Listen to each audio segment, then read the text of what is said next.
मैं सीधी बात सुशील जी पूछ रही हूँ, आईएसआई ने इसे लेकर अभी तक कोई बात रखी नहीं है। कहा यह जा रहा है कि जो जिसको किडनैप किया वो ढेर भी हो गया है, लेकिन क्या ये आईएसआई के लिए बड़ा एम्बैरेसमेंट नहीं है? ये शायद आईएसआई खुद पाकिस्तान इन्हें ढो रहा था, उनके लिए भी इनका सफाया जरूरी था, जैसी बात अभी कर्नल दिनेश नैन ने कही।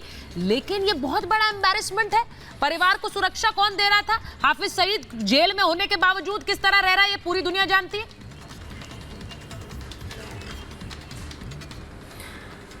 सुचरिता जी नमस्कार। मैं आपको याद दिलाऊं, एक जनाब हुआ करते थे जिन्हें मजाक में गफूरा कहा जाता था। वो आईएसपीआर का ट्विटर हैंडल चलाते थे और उन्होंने अभिनंदन जी ने जो डॉग फाइट की थी फरवरी 2019 में, और जो एक F-16 मार गिराया था, उस डॉग फाइट के बाद गफूरा ने कहा था कि दो पायलट नीचे गिरे हैं।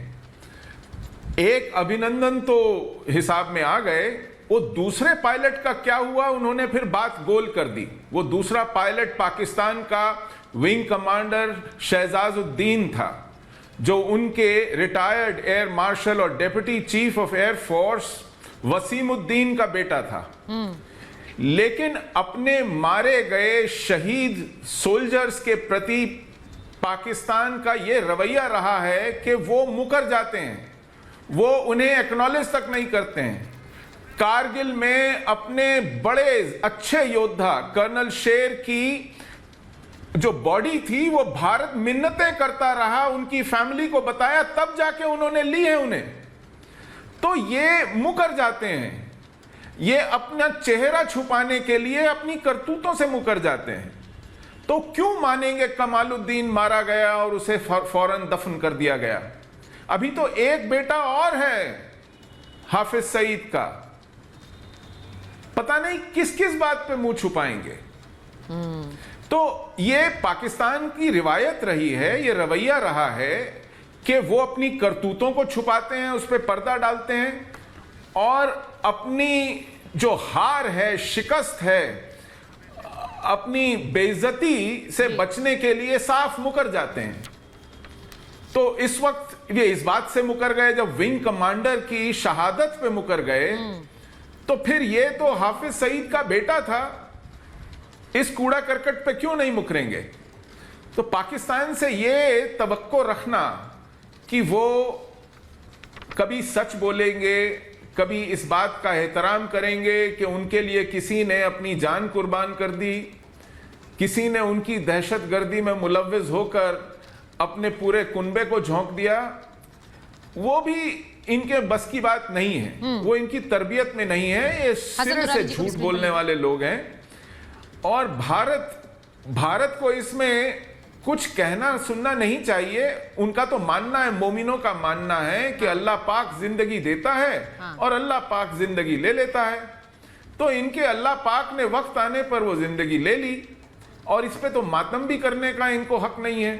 तो ठीक है, बात आई गई हो गई। अभी ऐसी और बहुत सी बातें हैं जो आई गई होंगी, और इन्हें मातम करने का भी मौका, सुशील जी, जिस तरह से पिछले कुछ समय में हमने तो ये दहशतगर्दी झेली है, देखी है, और पाकिस्तान भी झेल रहा है सर। इसीलिए हम कहते हैं कि जब इस तरह के किसी इस तरह के आतंकी को आप पाल पोस कर खड़ा कर देते हैं, फिर एक दिन वो कैसे डसता है, ये हम सब ने देखा है। ये पाकिस्तान के भी हाँ बोलिए सर, आप बोलना चाह रहे हैं? जी बोलिए ना। माफ कीजिएगा, पाकिस्तान कुछ नहीं झेल रहा, पाकिस्तान अपना बोया काट रहा है। एग्जैक्टली। ये पाकिस्तान का कहना है कि हम भी दहशतगर्दी झेल रहे हैं, नहीं, ये अपना बोया काट रहे हैं, ये अपना कमाया खा रहे हैं। इस वक्त जो इन्होंने दुनिया को दिया था, वो दर्द खुद झेल रहे हैं। इनको अपनी ही दवाई का मजा चखाया जा रहा है, और इन्हीं के अल्लाह पाक द्वारा चखाया जा रहा है। आखिर वो एक शेर है ना, जब आह दिल से निकाली जाएगी, सुचरिता जी, आह जब दिल से निकाली जाएगी, क्या समझते हो कि खाली जाएगी?